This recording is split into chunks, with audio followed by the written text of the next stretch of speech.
अस्सलाम वालेकुम friends, welcome to my channel Khan Islamic vlog. तो हाजिर हूँ आपके सामने एक नया बयान लेकर, जो कि है सब्र से काम हम किस तरह ले सकते हैं और अल्लाह ताला की हमारे पास गैबी मदद किस तरह आती है। जब हम सब्र करते हैं तो अल्लाह ताला की गैबी मदद आना हमारे पास शुरू हो जाती है। तो वीडियो को पूरा ज़रूर सुनिएगा।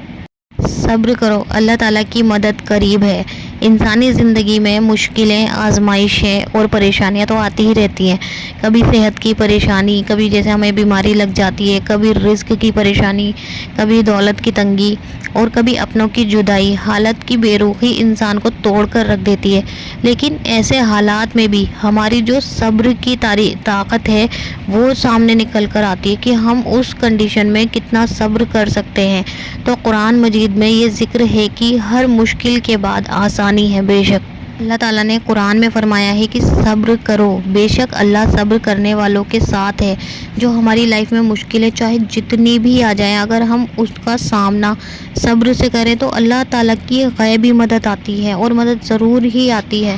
सब्र का मतलब सिर्फ परेशानियों की बर्दाश्त करना ही नहीं है, यानी कि जो परेशानियां हमारे पास आ गई हैं बस हम उनको ही बर्दाश्त करते रहें, बल्कि इस वक्त में अल्लाह ताला पर अपना मुकम्मल यकीन भी रखना चाहिए इंसान को।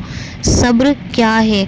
सब्र वो है जब हमारे हालात चाहे जैसा भी हो, यानी कि जैसे भी हमारे हालात उस टाइम चल रहे हो, मगर हम उस पर भी अल्लाह की इबादत को करते रहें, यानी कि अल्लाह की इबादत हम नहीं छोड़ते, उसकी इबादत हम करते ही रहते हैं। अगर लाइफ में मुश्किलें आई हैं तो शिकायत करने की बजाय आपको क्या करना है कि आपको अल्लाह ताला पर भरोसा रखना है।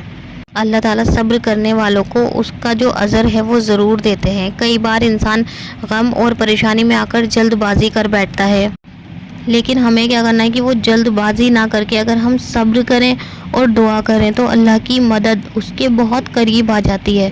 जब हमारे ऊपर मुश्किलें और मुसीबतें आती हैं तो सबसे पहले हमारे करीबी लोग जो होते हैं वो ही हमें छोड़ देते हैं। ऐसे वक्त में हमें अल्लाह ताला से शिकायत की जगह सब्र करना चाहिए और अल्लाह ताला से दुआएं करनी चाहिए। हर हाल में अल्लाह की इबादत जारी रखनी चाहिए, अल्लाह की इबादत को नहीं छोड़ना चाहिए और सब्र से काम लेना चाहिए। कुछ लोग क्या करते हैं कि मुश्किलें आती हैं, थोड़े दिन अल्लाह की इबादत करते, फिर कहते हैं कि अल्लाह ताला तो हमारी सुनी नहीं रहा, तो फिर वो क्या करते हैं कि अल्लाह ताला की इबादत में ढील दे देते हैं।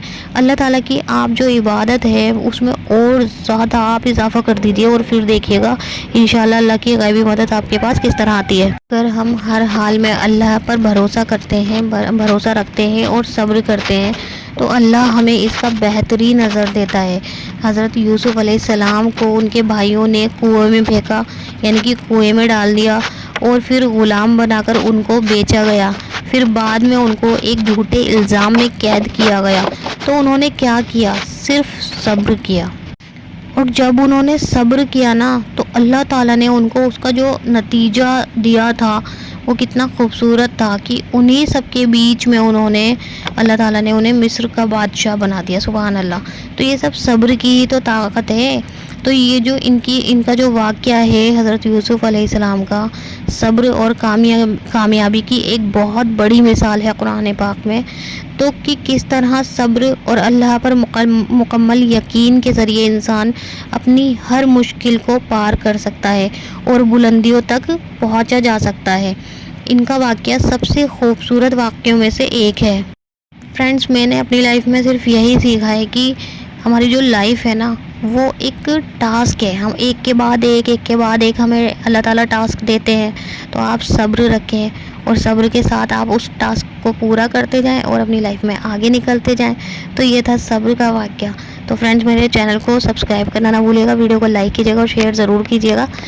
तो फ्रेंड्स, मिलती हूँ एक नए वाक़ये के साथ। तब तक के लिए अल्लाह हाफ़िज़। दुआओं में मुझे ज़रूर याद रखिएगा।